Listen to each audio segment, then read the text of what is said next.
Hello dear friends, today we are dealing with the purple photosynthetic bacteria. There are two divisions of photosynthetic purple bacteria, namely non-sulfur purple bacteria and sulfur purple bacteria.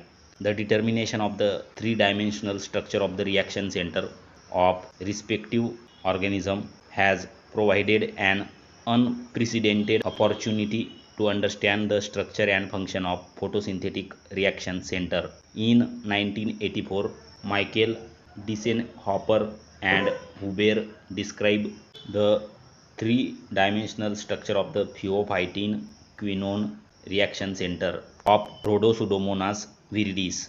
Pheophytin quinone reaction center of Rhodosudomonas viridis consists of three transmembrane protein HLM, 4 molecules of bacteriochlorophyll B, 2 molecules of bacteriophyophytin and 2 quinones.